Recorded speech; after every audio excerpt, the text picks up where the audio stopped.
Whaafafonga I talafonga le 2AP ilunga o anala leo 5 wha o amo, wha mo tasi o fitu tesi male wha.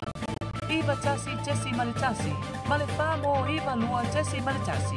Malunga o le sino mai ngoa iai ilunga o le 2AP Facebook page, male ala ata le malo le TV iwa. Le si whafonga o Samoa, le 2AP. Talo falava usi mai alau whaafofonga I talafoa lau le itio le si ufofongo Samoa le 2AP. Wanga I tua le ofiso tangata tawhawhao mai mō mai I Samoa e whaamautu vaenga uma. O loo mo omia a wale whaamatu inatu o le vaenga tupe o le fsoswani lo na lua le malo e tu salo nao whai ma le lua tesi ma le 5 miliona. E pei o na whaailoa e le so upo le pulengo tangata tawhawhao mai mō mai I Samoa ia tai malelangi tutui la farao. E na o whalital malo ma Peach Falles, leas e anga waa iai, ia o whale ainga, ia ma car rentals. I le anga waa pisinisi o loo whaatinoina le au nanga o le ave o turisi e mai moa I mataanga, whatasei maisi au nanga, ona o lātou sa a fia I le whesoswani mua le malo. Ua whautua inai I lātou o le a maua le whaamanuianga lona lua, e tā ua le iai o le laisene whai pisinisi, ma ia whaatumu pe patalo sanga, e mawhai ai o na whaamatu atu le seleni. O le mafuaanga ua ngai ai tua le ofiso turisi, o na ile o tali mai I melia le pulenga o lo tu inatu I le au whai pisinisi a wale nei fsoswani, ma ua ta amilo ai le atuno o, e peo na amata I le aso na nafi upolu, ai o le so o lo ta amilo ai I le motu isala whai. E silia ma le selaua li I matamaitai o le awha uwina I le so, e le whaauunga a le Universitea wao o Samoa le papai ngala I tusipasi tikeri maisi whaailonga mawalulunga. O se taso vaenga tau o le Paul Kalame, o le tuina atu le o le whaailonga tawaloa mai le Universitea wao o Samoa, le Honorary Doctorate of Letters ya lua manuvao Dame Winnie Leipen, e tu saiola na tautua I toton o le Universitea wao o Samoa, mai le tausanga I lua festival ma le lua, e le lua afe lua tasi. Sa telefoi lo na lango I tangata Pasifika, ai meise o whana wa Samoa ya awa oina I le University of Victoria I Wellington.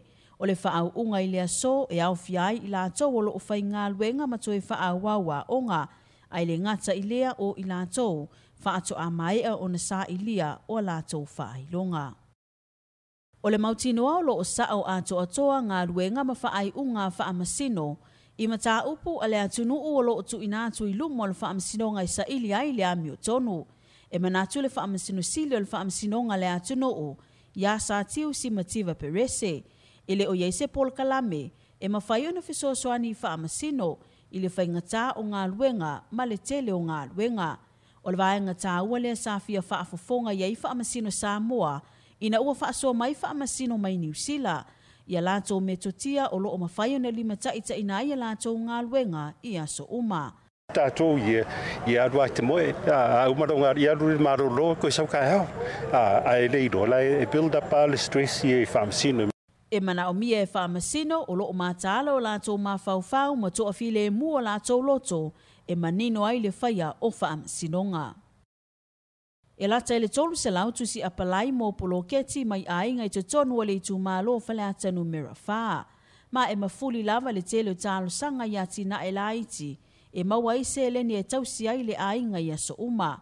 Ta ua le ofisa sile o lo fono whaavaya whale ata whaa ya ulu shin ete, I lana whaatalatala noanga ma le 2AP. Ua mai a se singa I no whanga o le a whaatino ai poloketi, a ainga sa talo sanga. Mo vegetable gardens o whainga whaifanga te wha. Po ngā bisinisi laiki fo. I ke lawa ngaka o apalai mei whainga bisinisi laika mei o ki ke pua, pangi keke, coffee shops, me laiki a iringi me ke le. E iei talo sanga mai whaala putuputonga e au fiai whaala putuputonga tina. Mosu isu inga ma e lei. Whapea whaala putuputonga ta mai tūlanga tau mua vau. Ma e ono lea whai o talo sanga ua tu ina atu mō poloketi. E silia ma le tōru wafe lea whai le lola pālota le tu malo. Pe ta ia le o iei senganga le tu malo e tā ofi tangata le pālota le tu malo o na talo sanga. O lo o wha asafua le fiso soani. E iei le wha moe moe, a whai e le lei o na wha o ngai tangata o le tu malo le nei poloketi.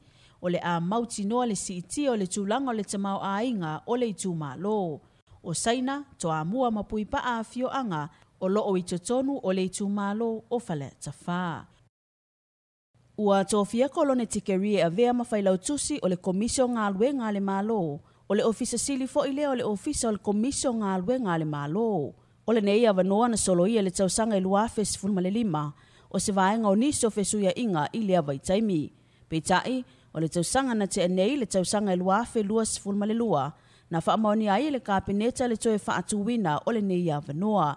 O kolone tikeriolo o ia umie le whaailongo le matua o whaiwei mata upu tau pisinisi. Mai le Universite o Newcastle i Ausitalia.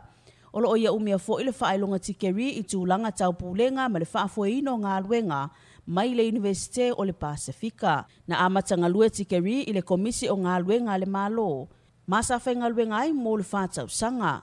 O na se ea tuai lea i le mtanga luenga o tina matama itai o se ofisa sinia au tū.